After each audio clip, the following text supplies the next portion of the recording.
Good afternoon.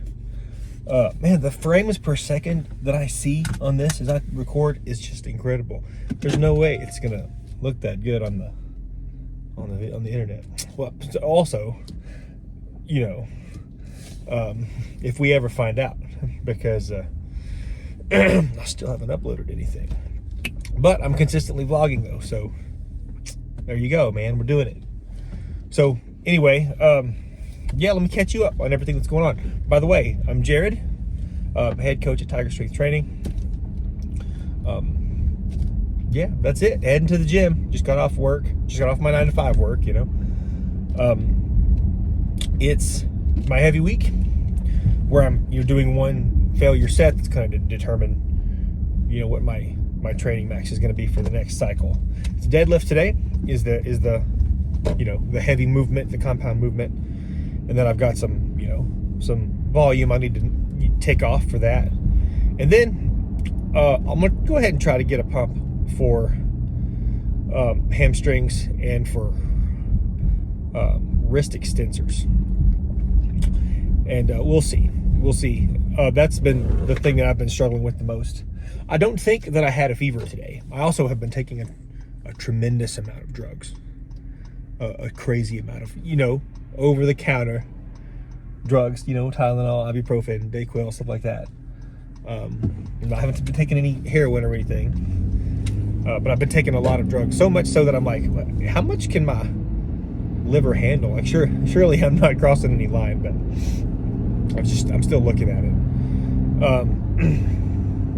So anyway, yeah, got that coming up. So I'm based on how the rest of the week is gone, I'm very confident that I'm gonna meet or exceed my expectations on what I want to perform in my heavy deadlift set.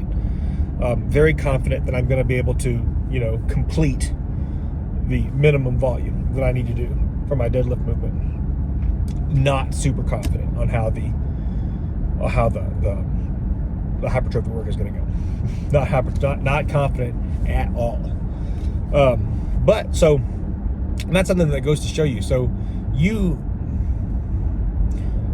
don't always know what you're capable of. It's very difficult to get a really good estimate of what you can do until you start doing something. And that's one of the reasons why I'm really skeptical of people who eat intuitively or people who train intuitively. And I'm not saying that it's not real. And I'm not saying that there's not people out there who are so experienced, so knowledgeable, so whatever, that they can do that really well. But I suck at knowing what my body can do. Because this is okay. So having a fever to me doesn't feel as bad as feeling nauseated, but man, I felt so bad this week. Like my head was swimming, like I couldn't stand, and I kind of couldn't keep my balance very well, and I couldn't move, and I was hot and cold at the same time, and it just really sucked. It really sucked. And I didn't feel great today either.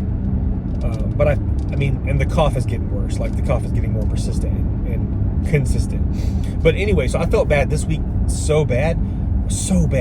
But I got 3 lifetime PRs of this week on my, my heavy compound lift set. Not on, I guess all the hypertrophy stuff is PRs. Technically, because I haven't really trained that way before. It's all pretty new. So technically it's all PRs, even though I could feel that it was not as good as it should be. But yeah, so I've moved a weight for a number of reps that is excess of anything I've done in my life up to this point, for the pendlay row, for the bench press, and for the push press. Yeah, and sick as a dog. And that one of those things that just goes to show you is, you show up, and you do your best, and I wouldn't count yourself out. You can do a lot more than you think you can do. Yeah, there's that. So anyway, so I've been on a very specific theme of the stuff I've been talking about lately. And what it really comes down to, I think, is intellectual humility. You've got to recognize that you don't know everything, and you've got to recognize that everyone has something to teach you, and you've got to recognize like how to evaluate information really well, because there's a lot of crap out there. Now, I don't want to say that most of it is crap. I don't want to say that either, because if you do anything with intensity, you can find value in it, pretty much. That being said, there are people out there who are, you know, if not being outright fraudulent with the stuff that they're trying to sell you, there are people out there who exaggerate, you know, who highlight certain things and don't highlight other things. And it's useful to you to be really good at evaluating those things. But anyway, I've been talking about all that stuff today, and I was reading, and I had fully intended to like shift gears today and talk about something else, and I probably will talk about more stuff too before we get to the gym. But I was reading in one of my favorite blogs that I like to read, which is Mythical Strength. Love that blog. Probably my second favorite blog of all time. I'm a huge fan of the guy who writes it. I like the way that he writes. He's been training longer than me. He's stronger than me, so he's got a lot to teach me. And there's a lot of things that we think a lot about. And also, I'm not saying that he's right about everything, and I'm not saying that I'm right about everything, but I am saying that I am more right about most things than I used to be. And I am watching him going on a really similar journey. There are things that he took for granted and he just assumed were correct, and now he's doing really different things, and his experience is teaching him new stuff, and that's so cool to watch. But anyway, he was telling this story about you know, he looks impressive. He's been training for so long that he looks like someone who's big and strong. And when you get to that point, you kind of invite attention. So particularly for a guy, you get that invitation from other guys, and for girls, you get those invitations from other girls, right? And this other guy came up to him and started asking him, hey, you know, you're big and strong and you're leaner than me. You know, I'm weaker. My muscles are smaller. I'm chubbier than you. What do I do? You know? And the guy, you got to forgive me, I don't remember his name. Like, I just think of him as like the Mythical Strength guy, you know? But he was talking about how in recent posts before this one, he's been talking about how in the very beginning, when he started learning things, it was really sexy to learn how complicated a lot of the stuff was. But then once you start learning a bunch of things really well, you can distill it down to really simple principles that you can apply across these, you know, all these different contexts. So he's like, how cool, someone who needs help has come to me for help, and I have just recently got to this point where I feel comfortable giving succinct, bite-sized, like chunks of information that's going to be super useful. So the guy gave him like 3 sentences, super short, super easy, very easy to follow. And the only thing that the guy who asked did was he like broke it down. It's like, no, I can't do that. No, that's not a good idea. I can't do that. No, I shouldn't do this or that or whatever. And he had like a reason to not do all 3 of the things that I recommended him to do. And it really struck me because, man, that happens. And it's I do it. I do it all the time. And of course it's done to me too. And I watch it happening between other people. And it, you know, and what it really comes down to is sometimes I think people ask a question to somebody else, not because they want to know the answer, but because they want to be validated in what they're already doing, or they want to be told that they don't need to do anything different, or who knows what they do actually want. But what I do know is that they don't actually want the answer to the question. Because learning something, like really learning something, like something that you didn't know, transforms you, and you cease to be the person who didn't know that thing, and you start becoming the person that did know that thing. And that's kind of like dying. Like, you have to let the person who believed what you believed before die in order for the person who believes the next thing to live.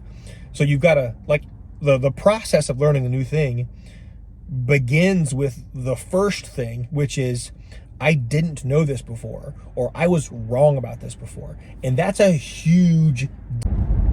My stuff got booted. I'm sorry about that. I'm back.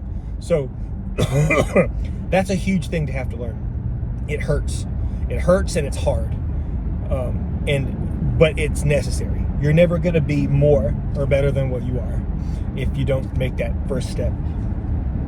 And so here's the two things that you can take from that practically, that I mean, also for me, that I need to do better in my life too, is like, number one, get really, really good at that first big step. Get really, really good at knowing that whatever you do know is incomplete or wrong.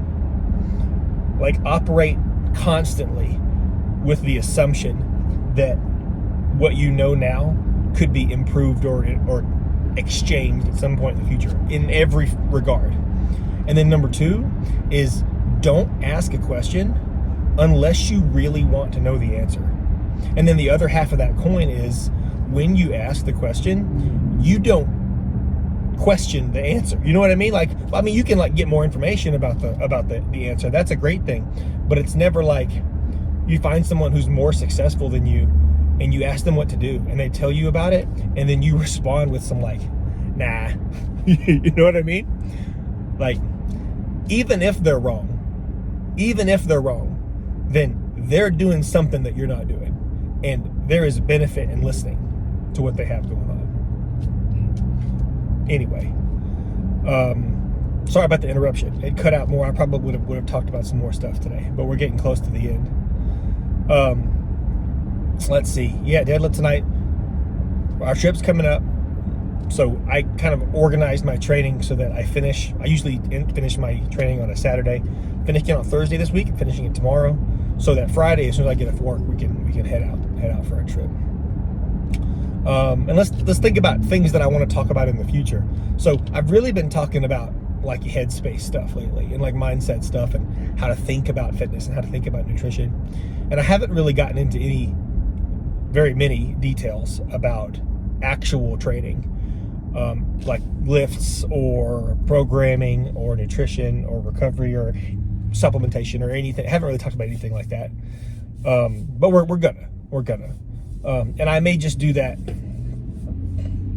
based on what I think about that day, or maybe I'll sit down and come up with a plan. It's been, me going without a plan has been pretty good so far, but it's only been like a week. And I want to do 100 of these. So it might behoove me to sit down and like literally think like, okay, here's 95 more things that I want to talk about. So I at least have something to jump off of whenever I get in and start doing this. Another thing is, one thing that I want to start doing is I'm going to have other people in my vlogs with me sometimes. Definitely my wife. She's training, she's coaching as well as training with me.